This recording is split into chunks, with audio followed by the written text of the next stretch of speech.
Hola chicos, ¿cómo andan? Mi nombre es Martina Laplena, soy ayudante de la segunda cátedra de Farmacología 2 en la Comisión Vignone Lerman Rojas y hoy vamos a hablar de antimicóticos.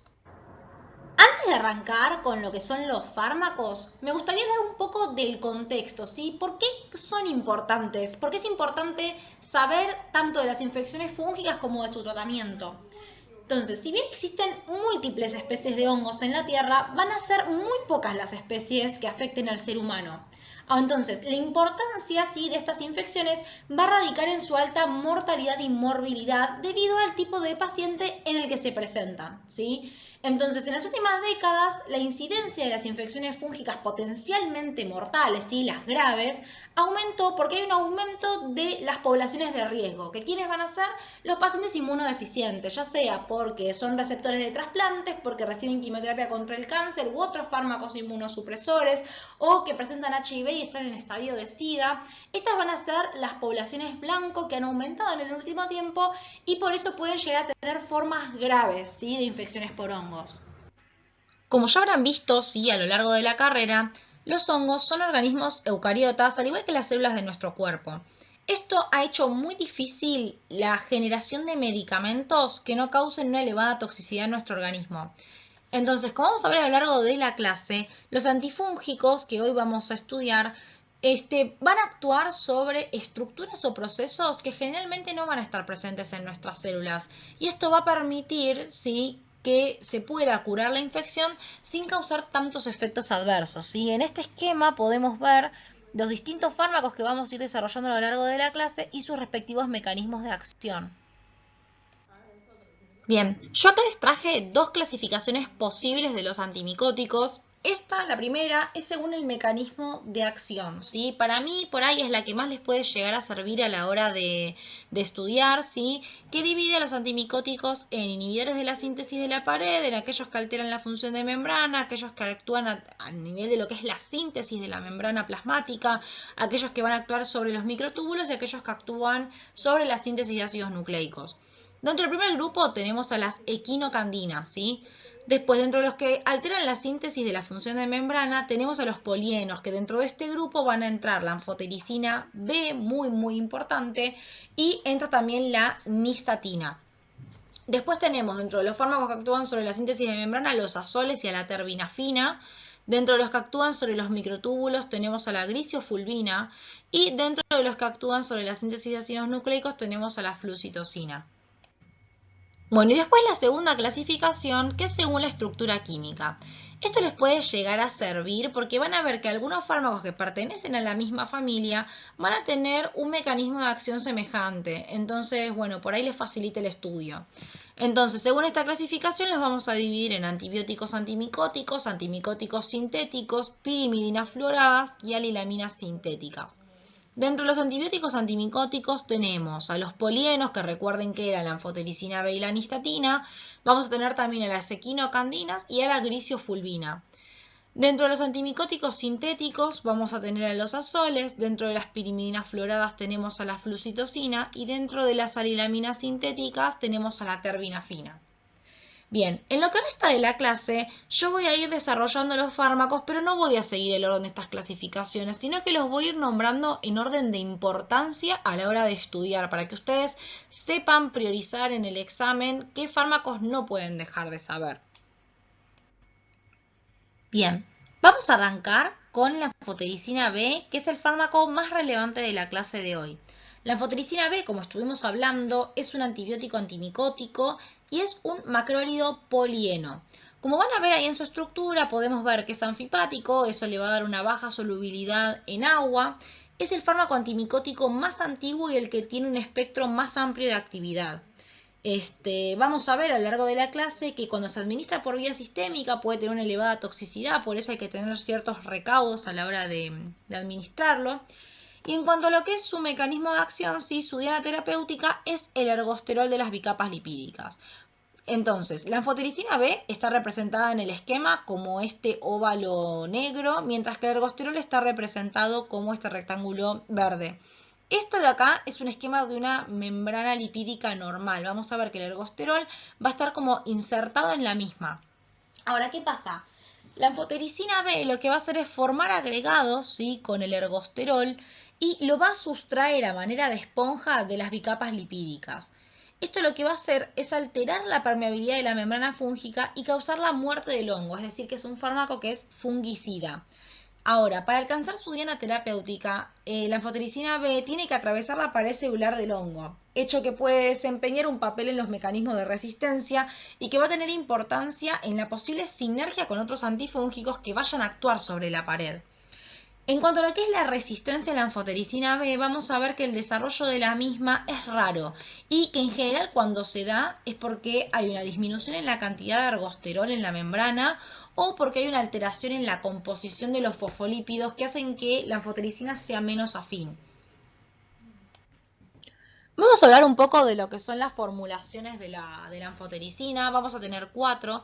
Tenemos la anfotericina B desoxicolato convencional, la anfotericina B liposomal, la dispersión coloidal y el complejo lipídico. Todas estas anfotericinas se van a administrar por vía endovenosa lenta, ¿sí? La absorción gastrointestinal es insignificante, aunque se da oral, ¿sí?, en casos de micosis digestivas altas. ¿Por qué? Porque en estos casos yo estoy contando con la acción local de la anfotericina, no estoy contando con su absorción. Entonces, en ese caso se podría dar oral, pero para cualquier patología sistémica se utiliza la vía endovenosa. Es muy importante que sepan que, bueno, la anfotericina B es un polvo linfolizado que se va a diluir de acuerdo al peso y que se pasa en dextrosa, ¿sí?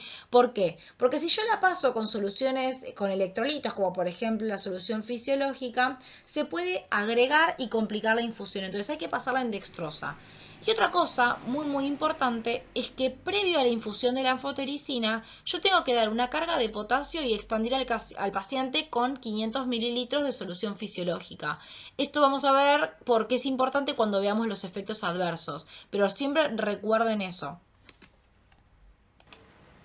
Todas las anfotericinas tienen una elevada unión a proteínas mayor al 90% y van a concentrar en lo que es pleura inflamada, peritoneo, líquido sinovial, humor acuoso. Lo que sí, la penetrancia en lo que es el líquido cefalorraquídeo, humor vítreo y el líquido amniótico normal va a ser bastante baja, a menos que estemos en presencia de inflamación, donde ahí sí va a penetrar muchísimo más. En cuanto a lo que es los niveles sanguíneos, la que mayores niveles sanguíneos alcanza va a ser la anfotericina B liposomal, mientras que la que menos alcanza es la dispersión coloidal. Como habíamos dicho en la distribución, ¿sí?, las concentraciones en líquido amniótico van a ser mínimas. Obviamente, va a atravesar placenta, pero son mínimas las concentraciones en líquido amniótico, con lo cual va a ser clase B en el embarazo este fármaco. Y otra cosa muy relevante es su vida media, que es 127 horas. Es una vida media que depende de la dosis. A mayor dosis va a durar mucho más tiempo el efecto. ¿Sí? Es una vida media muy larga. ¿Y por qué es relevante esto? ¿Por qué? Porque en personas que desarrollen una insuficiencia renal, ¿sí?, o que la tengan previamente o que sea debida a la anfotericina, que van a ver que es uno de los efectos adversos, podríamos dar la anfotericina de forma trisemanal en vez de diariamente, debido a esta vida media que presenta y de esta forma disminuir los efectos adversos que va a presentar en estos pacientes. Y por último, la excreción vasorrenal. En cuanto a lo que es su espectro de acción, van a ver que la anfotericina puede utilizarse para candidiasis, criptococosis, para las micosis sistémicas endémicas, esporotricosis, aspergilosis, fusariosis, sirve también para algunas infecciones causadas por mucorales y va a tener actividad limitada contra leishmania. Ahora vamos a pasar a una parte muy importante de la clase, que es la de los efectos adversos de la anfotericina B. Nosotros podemos dividir los efectos adversos en efectos adversos relacionados con la infusión y relacionados con la dosis, ¿sí? Primero vamos a arrancar hablando de los efectos adversos relacionados con la infusión, ¿sí?, que son raros, en general no se presentan, podrían evitarse dando una dosis de hidrocortisona previo a la infusión, pero les repito, esto en general no se hace por lo raro que es que se presente uno de estos efectos. Y bueno, y van a ser los siguientes. En primer lugar, tenemos la fiebre y los escalofríos, ¿sí? Este efecto adverso se va a deber a una inducción de una respuesta proinflamatoria por parte de la anfotericina B en las células del sistema inmune innato, y va a ser más frecuente si se da en la primera semana y después va disminuyendo a medida que nosotros damos el fármaco. Va a ser más frecuente con la anfotericina B dispersión coloidal y muchísimo menos frecuente con la liposomal. Después tenemos los efectos adversos relacionados al sistema respiratorio, ¿sí? Taquipnea, estridor respiratorio, ¿sí? Que lo vamos a ver más que nada en pacientes que ya tienen una enfermedad cardíaco-pulmonar de base, ¿sí? Estos pacientes van a tolerar muy poco las demandas metabólicas que le va a exigir la anfotericina y eso, bueno, nada, puede terminar en hipoxia o hipotensión. Después a nivel gastrointestinal, bueno, puede haber náuseas, vómitos, que lo mismo disminuyen a medida que yo voy dando la anfotericina. Después a nivel cardíaco pueden generarse arritmias ventriculares, pero asociado a la administración de la anfotericina B en un contexto de una infusión rápida que es administrada por una vía central que tiene su extremo en la aurícula. No es que nosotros lo vamos a ver con cualquier tipo de administración. Después, bueno, tenemos flebitis, ¿sí? En el sitio de inyección, ¿sí? En la vía periférica puede haber flebitis.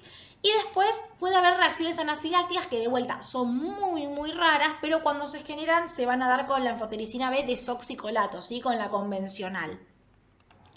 Y ahora vamos a hablar de los efectos adversos por la dosis. Este efecto adverso es muy relevante. ¿Por qué? Porque lo vamos a ver en el 80% de los pacientes y es la nefrotoxicidad, ¿sí? Es el principal factor limitante de la administración de anfotericina B, por eso es tan relevante, ¿sí? Y se da porque la anfotericina B disminuye el flujo sanguíneo renal y la filtración glomerular, afectando la reabsorción de electrolitos en los túbulos proximal y distal. Suele ser parcialmente reversible, aunque puede ser irreversible, y el riesgo de toxicidad renal se va a reducir si nosotros hidratamos bien al paciente, que es lo que hablábamos antes. Vieron que nosotros habíamos hablado de que antes de dar la anfotericina es muy importante expandir al paciente con 500 mililitros de solución fisiológica. Bueno, es por esto, ¿sí? Ahora, ¿qué pasa? El riesgo de nefrotoxicidad se va a incrementar obviamente cuando lo administramos con otros agentes nefrotóxicos. Sí que ahora en un ratito vamos a hablar en la parte de interacciones. Ahora, nosotros podemos tener dos tipos de nefrotoxicidad. Tenemos la que es aguda y la que es más tardía. La aguda va a ser dosis dependiente. Vieron que yo les dije que la anfotericina tiene una vida media que depende de la dosis. Bueno, si yo doy una dosis muy alta de golpe, puedo generar una insuficiencia renal aguda. Ahora, la que a mí más me importa es la tardía, ¿sí? Que es una insuficiencia renal que depende de la dosis acumulada, ¿sí? Y acá vamos a introducir un concepto muy importante que es la dosis vida de la anfotericina B. ¿Esto qué quiere decir? Que un paciente no puede recibir más de 3 a 4 gramos de anfotericina B a lo largo de toda su vida, porque al pasarnos de este valor, esto puede llevar a la insuficiencia renal irreversible, ¿sí? Irreversible. Entonces, dentro de lo que es la insuficiencia renal crónica, nosotros vamos a tener hipopotasemia e hipomagnesemia, que esto es de vuelta a lo que hablábamos antes. Vieron que yo les dije que es muy importante pasar una carga de potasio antes de la anfotericina y es por eso, porque me va a disminuir el potasio. Generalmente cuando yo termino el tratamiento con anfotericina, el potasio vuelve a la normalidad, pero siempre hay que dar una carga de potasio antes. Y obviamente monitorizar la función renal y los niveles de potasio durante todo el tratamiento con anfotericina. Después, bueno, también produce acidosis tubular renal y puede producir un déficit de eritropoyetina, produciendo una anemia normocítica normocrómica, ¿sí? Por lo general, la vamos a ver esa anemia después de las primeras 2 semanas de tratamiento y es una anemia que va a responder a la administración de eritropoyetina recombinante. Otra cosa que ustedes tienen que saber, ¿sí? Relacionado a los efectos adversos, es que los efectos adversos relacionados a la dosis, ¿sí? Todo lo que es la nefrotoxicidad, va a ser más frecuente con la anfotericina B convencional, ¿sí? Con la desoxicolato. Estos son más frecuentes con la desoxicolato, mientras que estos, que son por la infusión, son más frecuentes con la anfotericina B dispersión coloidal, ¿sí? Y la que produce menos efectos adversos por la infusión es la anfotericina B liposomal, ¿sí? La anfotericina B complejo lipídico también produce pocos efectos por la infusión, pero bueno, sepan que es más cara y en general se prefiere la liposomal. Por lo tanto, sí, vieron que habíamos dicho que los efectos adversos por la dosis son más frecuentes con la anfotericina B desoxicolato. Entonces, razonando esto, una persona que ya viene, ¿sí?, con una patología renal de base, no le vamos a dar anfotericina B desoxicolato, le vamos a dar directamente la anfotericina B liposomal, ¿sí?, justamente para evitar que su insuficiencia renal empeore con el tratamiento. Habiendo comprendido ya los efectos adversos que produce la anfotericina, vamos a repasar a la parte de interacciones farmacológicas, que se puede razonar entendiendo los efectos adversos. Por ejemplo, el primero, fármacos nefrotóxicos, claramente no los vamos a poder dar junto con la anfotericina porque me va a empeorar la insuficiencia renal que esta puede llegar a producir. Me aumenta el riesgo de insuficiencia renal.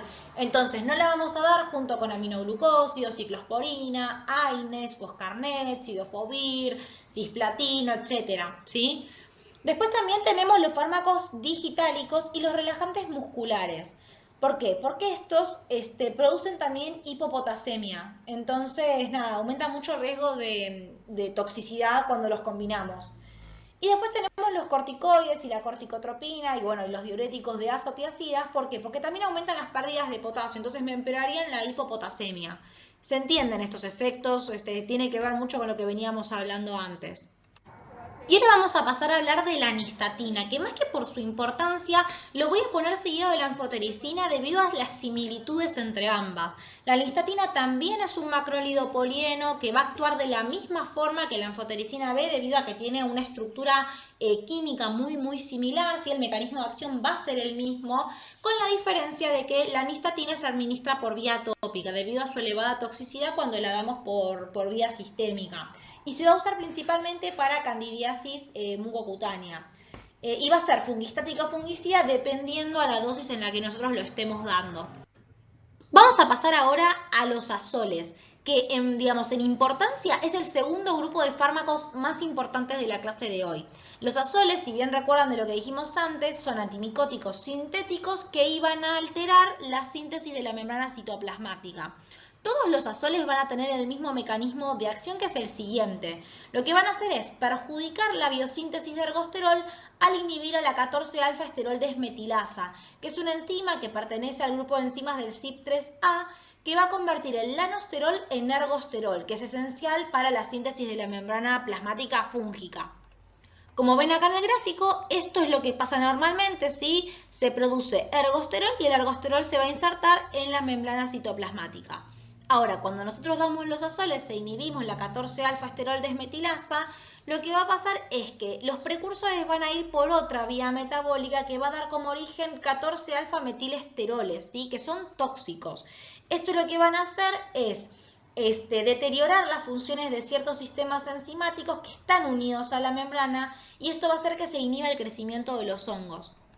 Algo muy importante es que en los mamíferos también se produce el paso del anosterol a colesterol, y por eso existe la posibilidad de que ocurran efectos adversos dependiendo del grado de especificidad del antifúngico por el CYP450 del hongo. Entonces, aquellos fármacos que sean menos específicos van a también tener mayores efectos adversos en el humano, ¿sí? Ese es el caso del ketoconazol, que ahora vamos a hablar en un rato, ¿sí?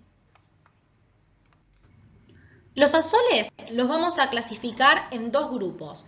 Tenemos los triazoles y los imidazoles. Dentro de los triazoles tenemos al itraconazol, al fluconazol, el boriconazol, el posaconazol y el isabuconazol. Mientras que dentro de los imidazoles tenemos el clotrimazol, el miconazol, el ketoconazol, el econazol, el sulconazol y el tioconazol. Los últimos tres de los imidazoles, es decir, el econazol, el sulconazol y el tioconazol, son de administración tópica y no los vamos a abordar en esta clase. Nos vamos a limitar a los que son de uso sistémico.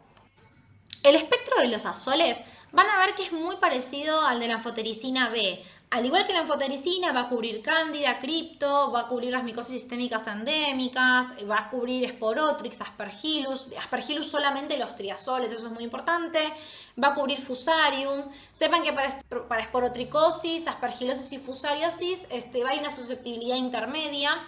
Y ahora, digamos, distinto de la anfotericina, va a cubrir también dermatofitosis y, muy importante, la mucormicosis. La mucormicosis la van a cubrir el isabuconazol y el posaconazol.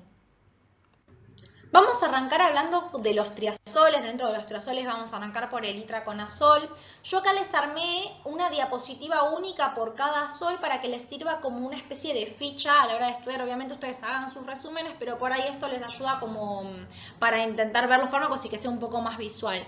Vamos a arrancar con el ADME del itraconazol. ¿Sí? Es un fármaco que se va a dar por vía oral, que se va a absorber mucho mejor con las comidas y que va a tardar 10 días en alcanzar concentraciones estables. Entonces, por ejemplo, si yo tengo una patología fúngica, sistémica, grave, que yo necesito que tenga un inicio de acción rápido, voy a tener que dar una dosis de carga porque no voy a poder esperar a que el fármaco alcance la meseta. Voy a tener que dar la dosis de carga. Esto es importante. Después, en cuanto a lo que es la distribución, es un fármaco con una unión a proteínas alta, mayor al 99%. Tiene una vida media de 30 a 40 horas, ¿sí? Bastante larga, y no va a penetrar el sistema nervioso central. En cuanto a lo que es el metabolismo, va a ser hepático, es sustrato inhibidor potente del CYP3A4 y va a dar un metabolito activo que es el hidroxiitraconazol. Y la excreción va a ser biliar. En cuanto a lo que son los efectos adversos de este fármaco, sí es un fármaco que produce hepatotoxicidad y que va a ser un criterio de suspensión, al igual que el Steven Johnson, sí, también va a ser un criterio de suspensión. Y después tenemos trastornos digestivos, cefalea, hipopotasemia, que la hipopotasemia se va a dar más que nada en tratamientos mayores a 4 meses y también produce hipertensión moderada. En el embarazo va a ser categoría C, ¿sí? O si una mujer tiene una infección fúngica sistémica, se puede usar siempre y cuando el beneficio supere al riesgo. No lo vamos a usar como terapia en onicomicosis, por ejemplo, en una embarazada o en una mujer que desea embarazarse, porque bueno, justamente es categoría C. Tiene que siempre el beneficio superar al riesgo. Y en cuanto a lo que son los usos del itraconazol, se usa más que nada para infecciones no meningias por micosis sistémicas endémicas, aspergillus, y también se puede usar para onicomicosis. Recuerden que es infecciones no meningias porque no penetra sistema nervioso central. Bueno, y ahora vamos a pasar al fluconazol. El fluconazol se puede administrar tanto oral como endovenoso. Por vía oral va a tener una biodisponibilidad del 80% y va a tardar 5 días en alcanzar concentraciones estables. Este es un fármaco que va a difundir en los tejidos corporales muy fácilmente, incluida la leche materna, el esputo y la saliva. Va a tener altas concentraciones en el sistema nervioso central, a diferencia del itraconazol. Va a tener unidad de proteínas bajas, ¿sí? Del 11 al 12%, con una vida media alta de 25 o 30 horas más o menos. El metabolismo va a ser hepático y la excreción va a ser renal y hay que reducir la dosis en insuficiencia renal. Después los efectos adversos van a ser náuseas, cefalea, erupción cutánea con un posible Steven Johnson, trastornos digestivos, alopecia reversible y hepatotoxicidad. Son categorías C del embarazo, hay que evitarlos en embarazo porque aumentan el riesgo de tetralogía de Fallot y se van a usar en candidiasis oral y vaginal, en candidemias pero no en inmunodeficientes, en criptococosis meningias, ¿sí? Se usa junto con la anfotericina B en la fase de consolidación del tratamiento de la criptococosis y también se puede usar en meningitis por coccidioides. El siguiente fármaco del que vamos a hablar es el voriconazol. El voriconazol se puede dar tanto por vía oral como por vía endovenosa. Sepan que la vía oral va a tener una biodisponibilidad del 96% y que las comidas ricas en grasa van a bajar esta biodisponibilidad. Por eso hay que darlo o 1 hora antes o 1 hora después de las comidas. En cuanto a lo que es la distribución, van a tener un elevado volumen de distribución con una muy buena penetrancia en el sistema nervioso central y una vida media de 6 horas. El metabolismo va a ser hepático por el CYP12C19 y el CYP12C9. Sepan que el CYP12C19 está sujeto a polimorfismos. Esto quiere decir que va a haber metabolizadores rápidos y metabolizadores lentos y que obviamente los metabolizadores lentos van a tener mucha más exposición al fármaco y esto puede aumentarme los efectos adversos. La excreción va a ser renal y que en insuficiencia renal solo vamos a usar la formulación oral. ¿Por qué? Porque la formulación endovenosa tiene un excipiente que es la ciclodextrina que se acumula cuando el clearance de creatinina es menor a 50 mililitros minuto y eso puede agravar el deterioro renal, ¿sí? Eso es el deterioro renal preexistente en el paciente. Dentro de lo que son los efectos adversos tenemos, ¿sí? Las fotopsias, que es el efecto adverso más frecuente, alucinaciones visuales y auditivas que más que nada van a ser nocturnas y con la administración endovenosa. Esto tiende a disminuir con la administración continua igual del fármaco. También tenemos las manifestaciones cutáneas, que son el segundo efecto adverso más frecuente, la hepatotoxicidad, sepan que prolonga el QT, y la vía endovenosa también puede producir anafilaxia. Este fármaco va a ser categoría D en el embarazo y se va a usar para aspergilosis invasora, para candidiasis esofágica y para candidemia en no neutropénicos. Pasamos al posaconazol. El posaconazol se va a administrar por vía oral. Es un análogo estructural del itraconazol, va a tener una biodisponibilidad que va a mejorar con alimentos y debido a que la absorción mejora en presencia de ácido gástrico, todos aquellos fármacos que disminuyan el ácido gástrico van a bajar la biodisponibilidad del posaconazol. Eso es relevante. El estado de equilibrio, al igual que con el itraconazol, se va a alcanzar a los 10 días.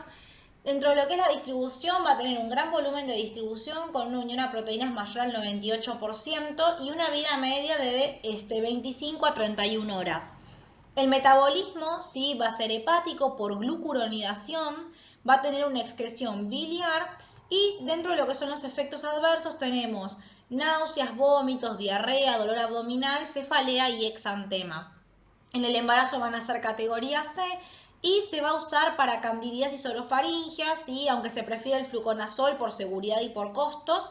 Se usa también para profilaxis contra candidiasis y aspergilosis en pacientes que sean mayores de 13 años y que tengan neutropenia también. Y llegamos al último de los triazoles, que es el isavuconazol, que se va a dar, por vía oral y por vía endovenosa. La vía oral tiene una biodisponibilidad del 98% que va a disminuir con alimentos. En cuanto a lo que es la distribución de una unión a proteínas mayor al 99%, se va a metabolizar en el hígado por CYP3A4 y va a tener una excreción renal. Dentro de los efectos adversos del isavuconazol tenemos trastornos gastrointestinales, pirexia, hipopotasemia, cefalea y tos. La categoría en el embarazo no fue asignada, es un fármaco medianamente nuevo. Y en cuanto a sus usos, se va a utilizar para aspergilosis invasora y para mucormicosis invasora. Recuerden que los fármacos que se usan para la mucormicosis van a ser el isavuconazol y el posaconazol. Acá les voy a dejar un cuadrito para que después lean tranquilos porque no tiene sentido que se los lea, pero bueno, nada, son todas las interacciones de los triazoles con los CYPs que existen, así que bueno, después esto léanlo. Y ahora vamos a pasar a los imidazoles. Del primer imidazol del que vamos a hablar es del ketoconazol. El ketoconazol es un fármaco que se administra por vía tópica principalmente, sí, antes existía una vía de administración oral, pero que por su elevada toxicidad ya no se utiliza.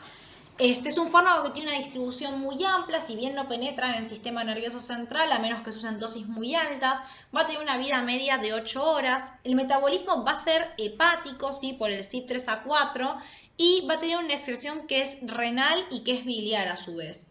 Dentro de lo que son los efectos adversos, ¿sí? Del ketoconazol, vamos a tener la hepatotoxicidad, ¿sí? Que si bien es poco frecuente puede ser mortal, por lo que hay que controlar la función hepática durante el tratamiento.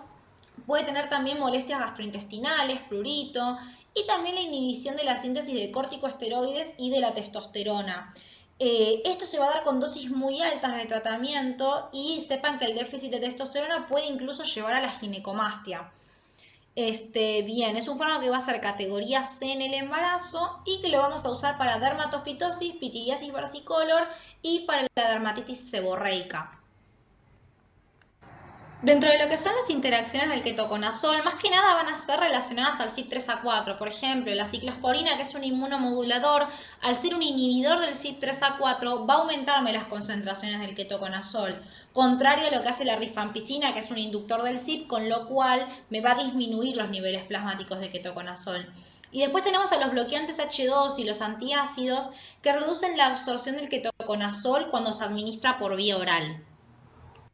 Seguimos con el miconazol. El miconazol es un fármaco que se administra por vía tópica, ¿sí? Y va a penetrar con facilidad el estrato córneo de la piel y va a persistir en la misma durante más de 4 días después de la aplicación. El metabolismo va a ser hepático y la excreción va a ser biliar. Dentro de los efectos adversos vamos a tener ardor, prurito y irritación, que son muy poco frecuentes, y dolor pélvico, que es muy poco frecuente. El dolor pélvico cuando se lo administra en forma de óvulos. En el embarazo es categoría C, generalmente seguro, pero se recomienda evitar su aplicación vaginal en el primer trimestre, por las dudas. y se utiliza para tiña del pie, para tiña cruris, para pityriasis versicolor, para candidiasis vulvovaginal. Y llegamos al último imidazol del que vamos a hablar hoy, que es el clotrimazol. El clotrimazol se va a dar por vía tópica y va a penetrar muy poco la piel intacta.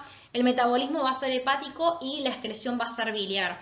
Dentro de lo que son los efectos adversos vamos a tener irritación, ardor, eritema, edema, vesiculación, descamación, prurito o urticaria. ¿Sí? Esto cuando lo damos, bueno, por la vía tópica que sea, pero sepan que con la administración en forma de óvulos, la pareja sexual de la mujer que está usando estos óvulos puede experimentar irritación peniana o uretral. Entonces, nada, sepan que es importante esto.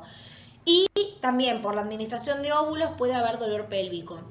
Es un fármaco que va a ser categoría B en el embarazo y que lo vamos a usar para dermatofitosis y candidiasis mucocutánea. Vamos al otro grupo de fármacos que son las equinocandinas.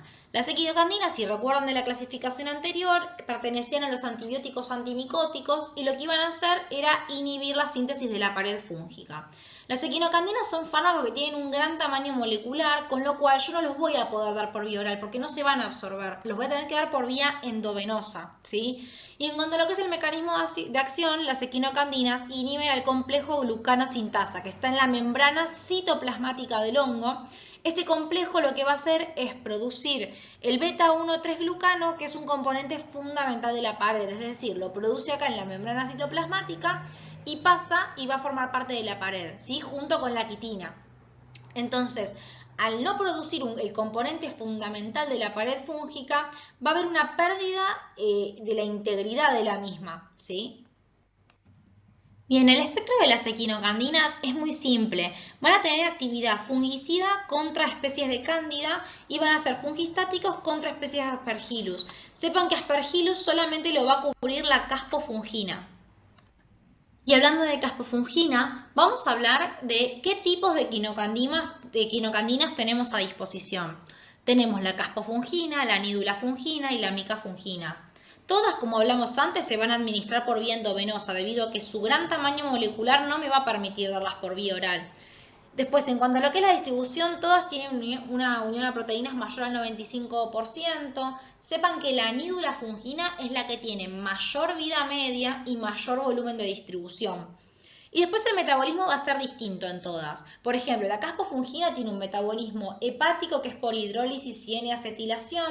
Después la nidulafungina no tiene un metabolismo hepático, con lo que yo no la tengo que ajustar en insuficiencia hepática.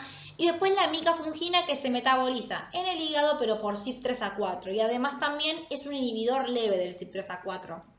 La excreción también va a ser diferente en todas. Yo tengo la caspofungina que se va a excretar por vía renal y biliar. Después, la nidulafungina habíamos dicho que sufría, digamos, no tiene un metabolismo hepático y se va a excretar por un proceso que se denomina degradación química lenta, con lo cual yo tampoco voy a tener que ajustarla en insuficiencia renal porque no utiliza el riñón. Y por último tenemos a la micafungina que se va a excretar por vía renal y biliar también. Y después nos quedan los usos, ¿sí? Se va a utilizar la caspofungina para candidiasis y aspergilosis invasiva en pacientes que no toleran otros tratamientos. Después la micafungina se va a usar para candidiasis invasiva y esofágica y la nidulafungina para candidemia. En lo que respecta a los efectos adversos de estos fármacos, sí, debido a que el 1,3-B-glucano no está presente en las células de los mamíferos, hay ausencia de toxicidad de estos nuevos productos sobre la célula humana, entonces van a ser bien tolerados y en el embarazo van a ser categoría C. El siguiente fármaco es la gliciofulvina, que si bien recuerdan es un antibiótico antimicótico también, al igual que las equinocandinas y los polienos. En este caso la gliciofulvina, al igual que las equinocandinas, es no poliénico. Y lo que va a hacer este fármaco es inhibir la función de los microtúbulos, interrumpiendo el ensamblaje del uso mitótico. Esto lo que va a hacer es alterar la división de las células fúngicas, por ende va a ser fungistático, porque va a impedir la replicación de las mismas. Bien, para que sea un poco más fácil de entender la acción de la gliciofulvina, vamos a usar este esquema de una uña, que también podría ser un pelo, ¿sí? La gliciofulvina lo que hace es, se deposita en las células precursoras de la queratina, que van a estar en la base de la uña y en la base del pelo. Entonces, cuando estas células se van diferenciando, ¿sí? Y comienzan a producir queratina, el fármaco se va a unir con fuerza y va a persistir en esta queratina. Esto lo que va a hacer es que haya una resistencia prolongada a la invasión de los hongos a medida que la uña va creciendo. Entonces, con esto se entiende que lo primero en liberarse de la enfermedad es la base de la uña y el pelo, que es donde yo tengo, ¿sí?, las células precursoras. Entonces, lo primero que se libra es el nuevo crecimiento. Y a medida que la uña va creciendo, ¿sí?, va siendo reemplazada por todo tejido sano, porque yo la infección fúngica la corté acá. ¿Se entiende eso, no? Y además, como yo les dije que persiste por un tiempo prolongado en la queratina, queda protegida la uña por un tiempo de la infección fúngica, obviamente hasta que se corta la parte que tenía antibiótico. En cuanto a lo que es su farmacocinética, es un fármaco que se va a administrar por vía oral y su biodisponibilidad va a aumentar con las comidas ricas en grasa. Se va a distribuir por todo el cuerpo, pero con un especial tropismo en la piel y los anexos. Se metaboliza en el hígado a 6-metilgliciofulvina, que es un metabolito activo que tiene una semivida de 24 a 30 horas, ¿sí? Aunque sepan que en la piel se mantiene durante más tiempo, entonces puede ser que la vida media sea mayor todavía. Sepan que también es un fármaco que es un inductor del CYP. Entonces, esto va a aumentar la tasa del metabolismo de la warfarina y puede reducir la eficacia de algunos anticonceptivos orales y aumenta los niveles plasmáticos de etanol. Y la excreción va a ser renal. Dentro de lo que son los efectos adversos, vamos a tener cefalea, ¿sí?, que la vamos a ver en un 15% de los pacientes, y desaparece en la primera semana de tratamiento sin necesidad de suspender el fármaco. Dentro de otros efectos que están en el sistema nervioso central, tenemos mareos, parestesias, polineuropatía, pérdida de la memoria, confusión e insomnio. A nivel gastrointestinal puede haber náuseas, vómitos y alteraciones o directamente pérdida del sabor. También puede producir hepatotoxicidad. Y a nivel hematológico puede producir leucopenia, neutropenia, vasofilia punteada y monocitosis, por lo cual es importante realizar estudios de sangre una vez a la semana durante el primer mes de tratamiento. Después, a nivel renal puede producir albuminuria y cilindruria, pero sin evidencia de insuficiencia renal. Y a nivel de la piel puede producir urticaria, fotosensibilidad y líquen plano. Y además también puede producir eritema. En el embarazo va a ser categoría C y lo vamos a usar para dermatofitosis. Bueno, y ya casi llegando al final, espero que me estén siguiendo. Sé que son un montón de fármacos, pero bueno, este es el anteúltimo, que es la flucitosina, que si recuerdan de la clasificación anterior, era una pirimidina fluorada que inhibía la síntesis de ácidos nucleicos, ¿sí? La flucitosina lo que va a hacer es penetrar por una permeasa la membrana citoplasmática del hongo y llegar al citoplasma. Y en el citoplasma, los hongos susceptibles van a tener una enzima que es la citosina desaminasa, que va justamente a desaminar la flucitosina y la va a convertir en 5-fluoruracilo. El 5-fluoruracilo, ¿sí?, va a ser metabolizado en monofosfato de 5-fluoruracilo, ¿sí?, que es esto que está acá. Y ese monofosfato de 5-fluoruracilo puede seguir dos caminos. Por un lado puede incorporarse al ARN y por otro lado, ¿sí?, puede dar origen a un metabolito inhibidor de la timidilato sintasa y de esta forma inhibir la síntesis de ADN, que es lo que pasa acá. Ahora, la acción selectiva de la flucitosina se va a deber a la falta de citosina de aminasa en las células de los mamíferos, impidiendo de esta forma que se metabolice a fluoruracilo en las células humanas. Bien, en cuanto a la farmacocinética de la flucitosina, es un fármaco que se va a administrar por vía oral con una buena biodisponibilidad, ¿sí?, que se va a distribuir ampliamente en el cuerpo con un volumen de distribución que se aproxima al agua corporal total y que va a estar mínimamente unido a las proteínas plasmáticas. Va a penetrar en el sistema nervioso central y en un humor acuoso y va a tener una vida media de 3 a 6 horas. La excreción va a ser renal, ¿sí?, y tener en cuenta que en pacientes con insuficiencia renal voy a tener que aumentar la dosis, ya que puede aumentar la vida media hasta 200 horas. Bien, después con respecto a los efectos adversos, sepan que produce depresión de médula ósea, erupción cutánea, náuseas, vómitos y diarrea, y que puede aumentar las transaminasas, pero que esto va a revertir una vez que suspendemos el fármaco.